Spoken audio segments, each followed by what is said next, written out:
ಚಿತ್ತಾಪುರ್ನಲ್ಲಿ ನಡಿಬೇಕಾದಂತಹ RSS ಪಥಸಂಚಲನವನ್ನು ಕೆಲ ಪಟ್ಟಬದ್ಧ ಹಿತಾಸಕ್ತಿಗಳು ಅದನ್ನು ತಡಿತಾ ಇದ್ದಾರೆ ಮತ್ತು ಅದಕ್ಕೆ ಪರವಾನಗಿ ಕೊಡದೇ ಆದಷ್ಟು ವಿಳಂಬ ನೀತಿಯನ್ನು ಇಲ್ಲಿಯ ಜಿಲ್ಲಾಡಳಿತ ಅನುಸರಿಸ್ತಾ ಇದೆ.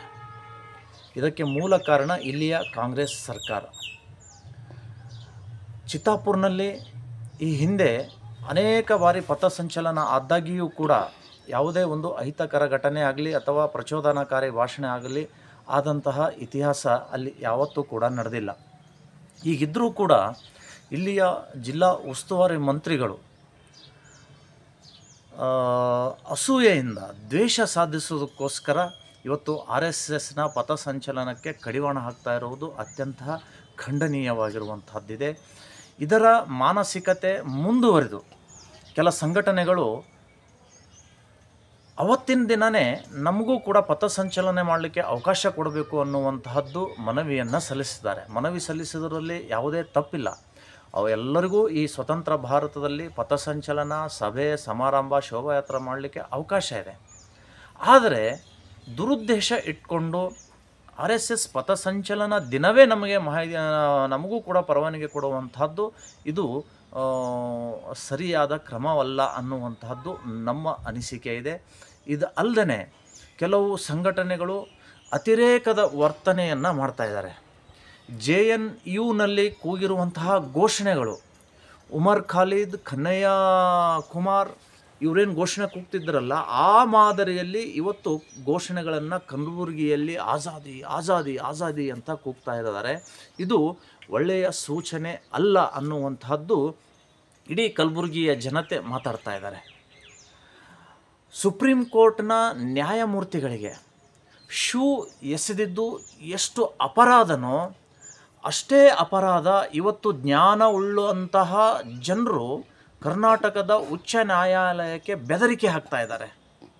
ನೀವು ಏನಾದರೂ ಪರವಾನಗಿ ಕೊಟ್ಟರೆ ನೀವು ಒಂದು ಪಕ್ಷದ ಏಜೆಂಟ್ರು, ಪಕ್ಷದ ಪರ ಇರುವಂಥವರು ಅನ್ನುವ ಮಾತುಗಳನ್ನು ಆಡಿ ಇವತ್ತು ಕರ್ನಾಟಕದ ಉಚ್ಚ ನ್ಯಾಯಾಲಯಕ್ಕೆ ಅವಮಾನ ಆಗ್ತಾ ಇದೆ.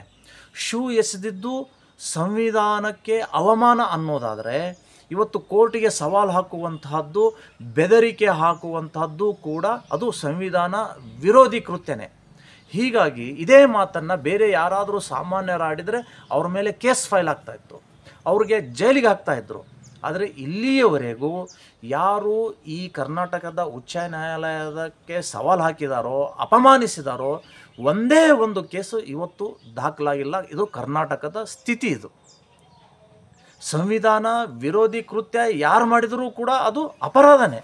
ಹಾಗಾದರೆ ಬೇರೆಯವ್ರು ಮಾಡಿದರೆ ಕೇಸ್ ಹಾಕ್ತೀರಿ, ಇವತ್ತು ನ್ಯಾಯಮೂರ್ತಿಗಳಿಗೆ ನಿಂದಿಸಿದವರ ಮೇಲೆ ನೀವು ಕೇಸ್ ಹಾಕೋದಿಲ್ಲ ಅಂದರೆ ಇದು ಸಂವಿಧಾನ ಕಾಪಾಡುವವರ ಲಕ್ಷಣನ ಅನ್ನುವಂತಹ ಪ್ರಶ್ನೆ ಇವತ್ತು ನಮ್ಮೆಲ್ಲರಿಗೂ ಕಾಡ್ತಾ ಇದೆ. RSS ಅನ್ನುವಂತಹದ್ದು ಇದು ಒಂದು ರಾಷ್ಟ್ರಭಕ್ತಿಯನ್ನು ಪ್ರೇರೇಪಿಸುವಂತಹ ಒಂದು ಸಂಘಟನೆಯಾಗಿದೆ. ವಿನಾಕಾರಣ ಪೂರ್ವಗ್ರಹ ಪೀಡಿತರಾಗಿ ಈ RSS ಪಥಸಂಚಲನಕ್ಕೆ ವಿರೋಧ ಮಾಡುವಂಥದ್ದು ಇದು ನಿಮ್ಮ ಸಮಯ ವ್ಯರ್ಥ ಮಾಡಿದಾಗುತ್ತೆ. ಇದೇ ನಿಮ್ಮ ಸಮಯವನ್ನು ಅಭಿವೃದ್ಧಿಗಾಗಿ ಹೇಳ್ತೀರಿ. 371J ನಮ್ಮಲ್ಲಿ ಹಿಂದುಳಿದ ಪ್ರದೇಶ ಅನ್ನುವ ಕಾರಣಕ್ಕಾಗಿ ಅದನ್ನು ತಂದಿದ್ದಾರೆ, ನಾವೇ ತಂದಿದ್ದೀವಿ, ಹಾಗೆ ಕಾಂಗ್ರೆಸ್ನವರೇ ಇದನ್ನು ಮಾಡಿದ್ದು ಅನ್ನುವಂಥದ್ದು ಜಂಬ ಕೊಚ್ಕೊಳ್ತಾ ಇದ್ದೀರಿ. ಆ 371Jಯನ್ನು ಯಾವ ರೀತಿ ಉಪಯೋಗಿಸ್ಕೊಳ್ಬೇಕು ಅನ್ನುವಂತಹ ನಿರ್ಧಾರವನ್ನು ನೀವು ಮಾಡ್ತಾ ಇಲ್ಲ. ಈ ಭಾಗದ ಅಭಿವೃದ್ಧಿಗಾಗಿ ನೀವು ಸಮಯ ಕೊಡ್ತಾ ಇಲ್ಲ. ಸಂಕಷ್ಟದಲ್ಲಿರುವಂತಹ ರೈತರಿಗೆ ನೀವು ಪ್ರೋತ್ಸಾಹಿಸಿ ಅಂತ ಹೇಳಿ ಮುಖ್ಯಮಂತ್ರಿಗಳಿಗೆ, ಸರ್ಕಾರದ ವಿರುದ್ಧ ನೀವು ಪ್ರತಿಭಟನೆ ಮಾಡ್ತಾ ಇಲ್ಲ.